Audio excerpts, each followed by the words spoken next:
So hello friends, welcome back to my YouTube channel SK education classes. So friend, आज की इस video में हम बिहार बोर्ड कक्षा 7 के प्रश्नावली 15.1 के 9 प्रश्न को हल करने वाले हैं। सो बिना देर के चलते वीडियो को स्टार्ट करते हैं। जैसे कि फ्रेंड यहाँ पर 9वां प्रश्न हमारा है कि एक आयत का क्षेत्रफल एक वर्ग के क्षेत्रफल के बराबर है। यदि आयत का क्षेत्रफल 3600 वर्ग सेंटीमीटर हो तो वर्ग की भुजा ज्ञात कीजिए। सो फ्रेंड, हमें सबसे पहले लिखना है, स्वर्ग लिखकर हम लिखेंगे प्रश्नानुसार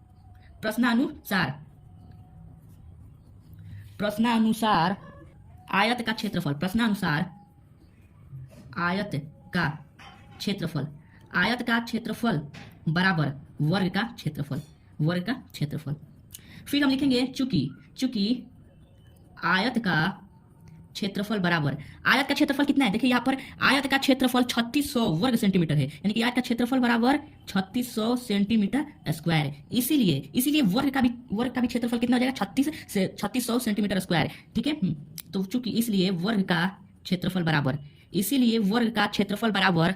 3600 सेंटीमीटर स्क्वायर। क्यों हुआ क्योंकि प्रश्न में ही बोला है कि आयत का क्षेत्रफल वर्ग के क्षेत्रफल के बराबर है। तो चूंकि आयत का क्षेत्रफल 3600 सेंटीमीटर स्क्वायर है, तो इसीलिए वर्ग का भी क्षेत्रफल कितना हो जाएगा, 3600 सेंटीमीटर स्क्वायर। अब यहाँ पर कह रहा है तो वर्ग की भुजा ज्ञात कीजिए। तो हम लिखेंगे, क्या लिखेंगे, वर्ग का भुजा बराबर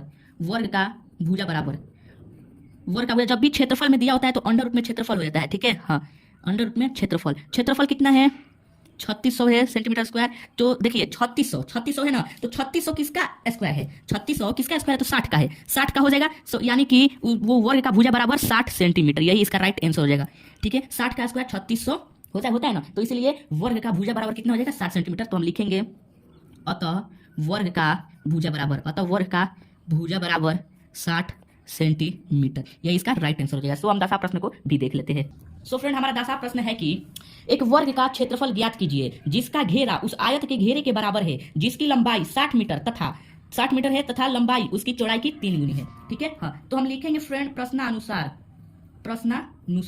सबसे पहले प्रश्नानुसार लिखेंगे, उसके बाद हम लिखेंगे प्रश्नानुसार आयत का लंबाई बराबर।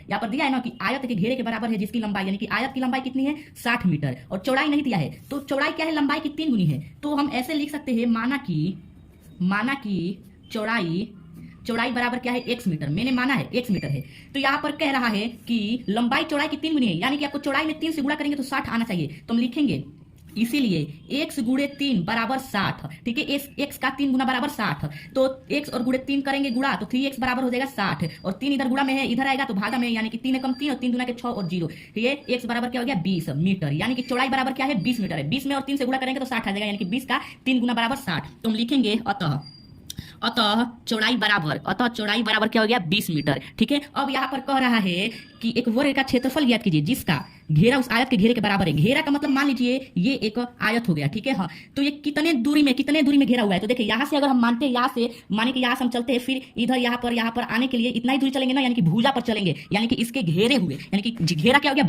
भुजा की लंबाई को क्या कह रहा है, घेरा कह रहा है। तो हम लिखेंगे भुजा की लंबाई को हम क्या कहते हैं, लंबाई कहिए या परिमाप कहिए, दोनों बात एक कहिए। तो हम लिखेंगे आयत का परिमाप बराबर या घेरा बराबर, घेरा भी कह सकते हैं आयत का घेरा बराबर या आयत का परिमाप बराबर। तो 2 इंटू लंबाई प्लस होता है 2 इंटू लंबाई प्लस चौड़ाई।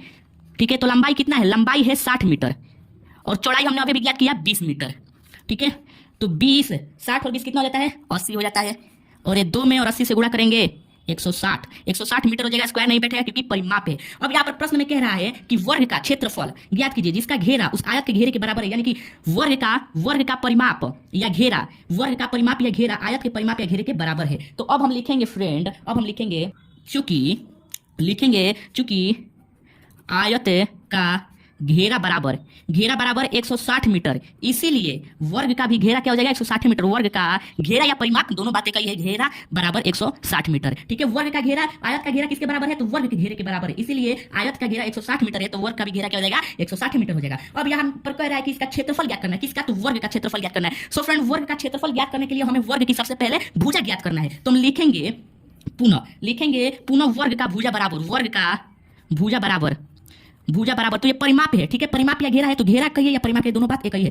तो परिमाप, जब भी परिमाप में दिया है तो वर्ग का भुजा बराबर होता है परिमाप बटा में 4। तो परिमाप 160 है और बटा में 4 कर देंगे, 4 एकम 4 14 16 और 0, यानी कि वर्ग का भुजा बराबर कितना आ गया, 40 मीटर। अब लिखेंगे वर्ग का भुजा हमने ज्ञात कर लिया 40 मीटर। अब कह रहा है कि क्षेत्रफल ज्ञात करना है, तो हम क्षेत्रफल भी ज्ञात करेंगे। फिर लिखेंगे हम वर्ग का क्षेत्रफल बराबर वर्ग का क्षेत्रफल बराबर क्या होता है, भुजा गुणे भुजा या भुजा स्क्वायर होता है। तो भुजा इतना है 40 मीटर, तो भुजा गुणे भुजा, चौका 16 और डबल जीरो बैठा देंगे मीटर स्क्वायर, स्क्वायर बैठाएंगे क्योंकि क्षेत्रफल है ना। हाँ, तो यानी कि वर्ग का क्षेत्रफल कितना निकल कर आ गया, तो 1600 मीटर स्क्वायर निकल कर आ गया वर्ग का क्षेत्रफल। हमारा यही राइट आंसर हो जाएगा। सो फ्रेंड आज का इस वीडियो इतना ही। सो मिलते हैं नेक्स्ट वीडियो में न्यू टॉपिक के साथ।